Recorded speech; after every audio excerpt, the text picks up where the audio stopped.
Imagine you are a hard-working manual laborer, struggling to make a living by fishing in the remote province of Galilee.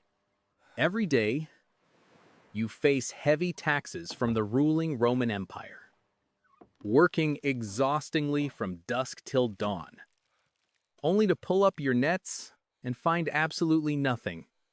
You have no prestigious degrees, no high social status, and your future seems to be just a tiring loop of surviving day by day. There is absolutely no room for grand dreams in your life. Now, picture this. You are completely exhausted, washing your nets after a sleepless night of empty-handed labor. Suddenly, a stranger walks up to the shore. He isn't a wealthy official. He has no money, and he holds no degrees from the prestigious religious schools in the capital city of Jerusalem. He is just a poor carpenter. Yet, instead of asking for a normal favor, this man looks you dead in the eye and makes the craziest proposal you have ever heard. Leave this job. Leave everything behind. Follow me. And together, we will build a community that will change the entire world order. A normal person would definitely shake their head, think this man is speaking nonsense, and go back to their work. Giving up your only tool for survival to follow an unknown preacher is too risky a decision. But what about you? A strong urge rises within you, and you decide to risk it all. You leave your boat behind, throw away your safety net, and embark on an incredibly difficult journey. Remember, your opponent is the entire elite class of the time. And the penalty for failing in this journey isn't just losing your job, but possibly a death sentence on a cross. How could a hot-headed, uneducated fisherman become the solid foundation for a spiritual empire that has lasted for thousands of years? Buckle up. Grab your popcorn. Counting down 3, 2, 1. Welcome back to the Historical Combat series, where we decode the most legendary personnel files of the ancient world. If in the last chapter we got a teaser of the craziest I Quit pitch in history, now it's time to check the map and see just how brutal the first century Middle Eastern server really was. What kind of ecosystem creates a scenario where a man drops everything for a wild startup idea? Imagine the geopolitical landscape of that era as a highly monopolized market, entirely controlled by a corporate monopoly known as the Roman Empire. They owned all the resources, dictated the terms of service, and taxed local small businesses into oblivion. Operating under their umbrella, stationed in the capital tech hub of Jerusalem, was the local religious elite essentially acting as the middle management. Their main KPI was simply maintaining the status quo and ensuring the system didn't catch any unexpected bugs or rebellions. Now, pan the camera down to the bottom edge of the map, to a spawn point called Galilee. Galilee wasn't exactly a booming Silicon Valley or a prestigious Ivy League pipeline. There were no trust fund kids or elite networking events here. It was a marginalized flyover state, an overlooked suburban zone where the population consisted mostly of blue-collar workers, grinding day and night just to survive the ancient gig economy. Right here, in this overlooked zone, our main character spawns, Simon, who would later be rebranded as Peter by the founder. If we're ranking characters in an RPG game, Simon is your textbook tanker class. His stat sheet is clear: maxed out physical strength, high durability, and absolute loyalty. However, his fatal flaw is his incredibly low EQ and a highly impulsive operating system. He's the type of guy whose mouth moves way faster than his brain's processing speed, preferring to solve complex problems with pure physical PvP combat rather than a well-thought-out strategy. Years later, the official logs in the Book of Acts 4:13 would drop a brutally honest performance review on his origin. When they saw the courage of Peter and John and realized that they were unschooled, ordinary men, they were astonished. Exactly. Simon was an uneducated, ordinary fisherman stuck in an exhausting loop.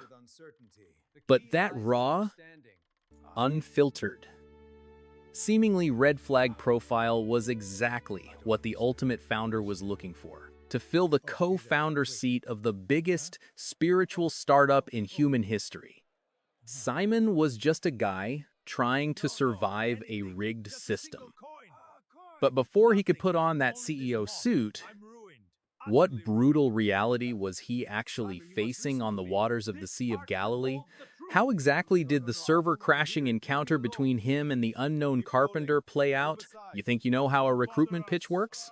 The brutal reality of Simon and the Galilee server. If you think being a first-century fisherman was all about rowing boats and catching fish while vibing like a chill travel vlog, you are dead wrong. Let's put on our management lenses and decode this historical reality. Back then, fishing on the Sea of Galilee wasn't a recreational sport. It was a brutally exploitative industry.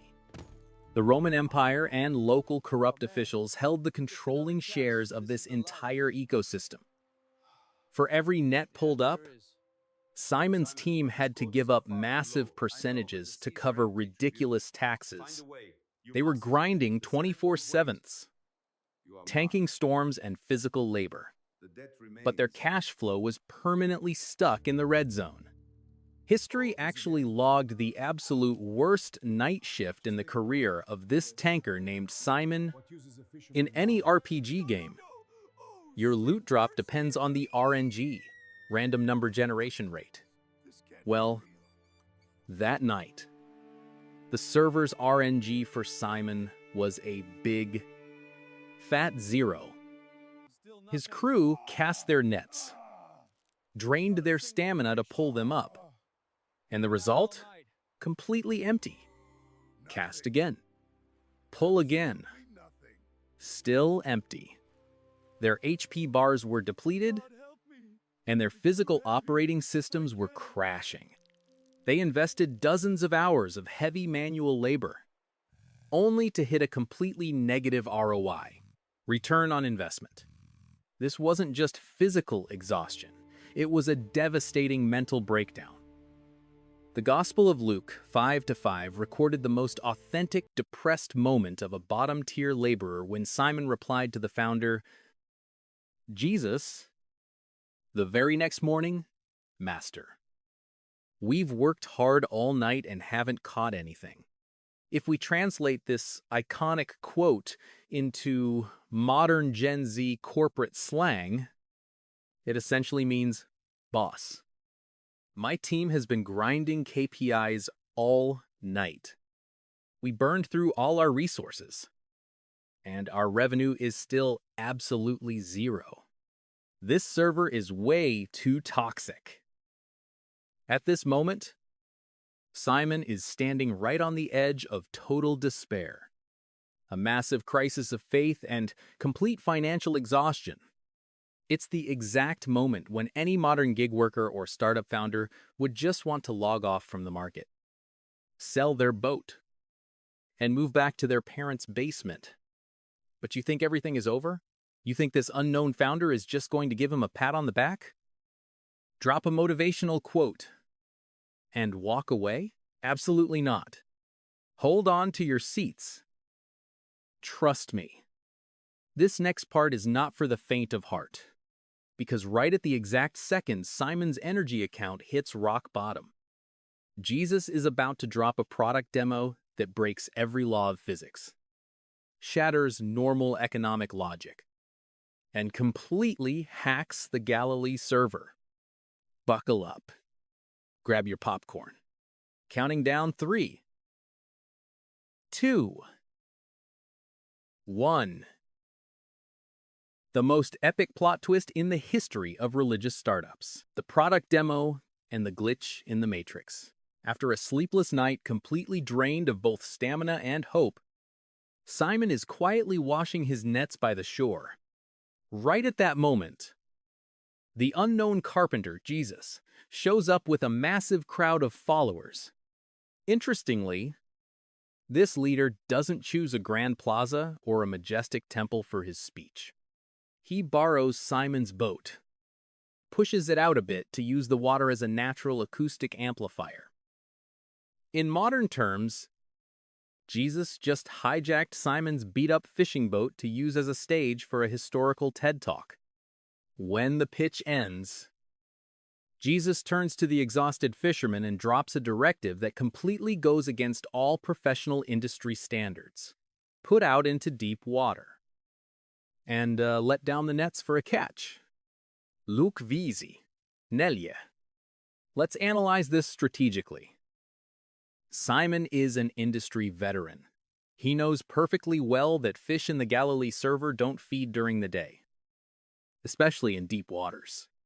Having a carpenter tell a seasoned fisherman how to fish sounds exactly like a random amateur trying to teach a Fortune 500 CEO how to run their company. But with a mix of reluctant respect and the sheer resignation of a burnt-out gig worker. Simon replies, "Master, we've worked hard all night and haven't caught anything. But because you say so, I will let down the nets." Luke Visi. And the exact moment those nets hit the water, a massive anomaly breaks every natural law. The volume of fish is so overwhelming that the nets literally start tearing apart, panicking. Simon calls his teammates from the second boat for backup. Both boats are filled to the point of sinking. For a fisherman standing on the brink of financial ruin, this isn't just a miracle, this is the most mind-blowing product demo he has ever witnessed. It completely shatters all his biases, his professional experience, and the very limits of his cognitive operating system. Faced with that massive influx of sudden assets, Simon doesn't jump for joy or frantically calculate the profit margins of this catch. He does the exact opposite. He falls flat on his face at Jesus' knees. "Go away from me. Lord, I am a sinful man." Luke 5-8. In modern psychology and HR management, we call this severe imposter syndrome.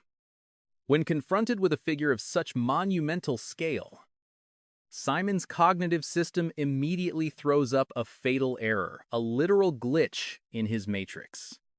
He realizes his own flaws, his vulgarity, and his impulsive nature make him completely unqualified to stand in the same ranks as someone who wields power beyond the laws of physics. That's the natural reaction of a blue-collar worker realizing they are facing a supreme entity.